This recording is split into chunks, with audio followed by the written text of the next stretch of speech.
और वो अल्पसंख्यक है। मुसलमानों को कहना चाहिए हम 15% है, हमारे से भी कम ब्राह्मण की संख्या है, हमारे से छोटी संख्या वाले लोग हैं ब्राह्मण, हम 15% है, ब्राह्मण 3.5% है।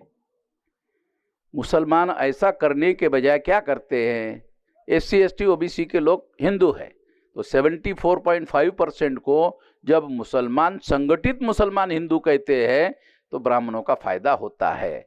ब्राह्मणों का फायदा होने के बाद ब्राह्मण मजबूत हो जाते हैं, ताकतवर हो जाते हैं। जब वो SC ST OBC को अपने अंदर शामिल करके मजबूत हो जाते हैं, मजबूत होने के बाद अपना पैर मजबूत करते हैं और फिर मुसलमानों के सर पर रखते हैं।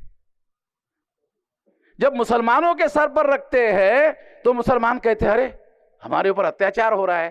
अरे भाई, ब्राह्मण को ताकतवर काहे के लिए बना रहे हो?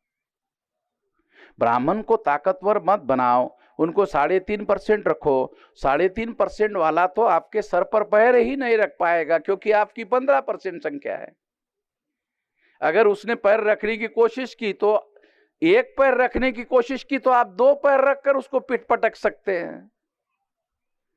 तो मुसलमानों को मेरा यह कहना है कि आप हमें SC ST OBC को हिंदू मत कहो। तो कुछ मुसलमानों में क्या कहो, तो हम लोगों को संविधान ने SC ST OBC कहा तो तुम भी SC ST OBC कहो। जो संविधान ने हमें कहा वो कहो। मेरे घर की खेती नहीं है, कुछ भी नाम दे दूं। मेरे खेती में कोई फसल निकलती तो उसका नाम दे दूंगा, मगर यह संवैधानिक मामला है और संविधान ने इनको SC ST OBC कहा है तो आप भी उनको SC ST OBC कहो। ये संवैधानिक नाम है। इससे मुसलमानों का नुकसान नहीं होगा, मुसलमानों का फायदा होगा। क्या कि ब्राह्मणों की संख्या 3.5 रहेगी और मुसलमानों की संख्या 15% रहेगी। तो ब्राह्मण कभी भी मुसलमानों को डराने की कोशिश नहीं करेगा, और डराने की कोशिश करेगा तो SC ST OBC हिंदू नहीं रहेंगे तो मुसलमानों को साथ सहयोग और समर्थन देने के लिए कोई एतराज नहीं होगा। जब मुसलमान हिंदू बनाएंगे तो साथ सहयोग तो नहीं दे सकते मुसलमानों को।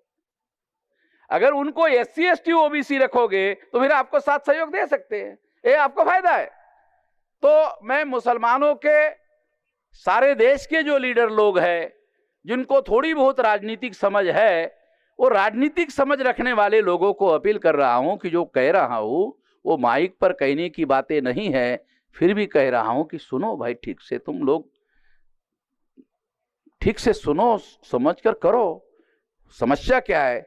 सारे समझदार लीडर मुसलमानों के पाकिस्तान चले गए और मुसलमान भारत में लीडरलेस हो गए। मुसलमानों की समस्या क्या है कि सारे समझदार लोग पाकिस्तान चले गए। सारे बैरिस्टर लोग, उस समय गांधी बैरिस्टर, बाबा साहब अम्बेडकर बैरिस्टर, मोहम्मद अली जिन्ना बैरिस्टर, और मोहम्मद अली जिन्ना के साथ साथ बहुत सारे बैरिस्टर मुसलमान लीडर थे। वो पहला पाकिस्तान का जो प्रधानमंत्री बना वो भी बैरिस्टर था। मतलब उस समय इंग्लैंड से अगर कोई मुसलमान डिग्री लेकर आता था तो उसको बैरिस्टर कहा जाता था।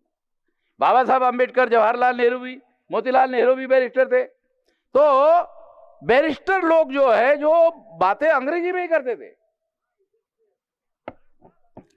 तो छोटे लीडर नहीं थे मुसलमानों के। अब जो लीडर नेशनल पर्सपेक्टिव में बड़े बड़े लीडर होते थे मुसलमानों के, आज अगर पूछा जाए किसी मुसलमान को कि आपका नेशनल लीडर कोई है क्या, तो पता है उसका कोई नाम और कहीं पर कोई दिखाई नहीं देता है।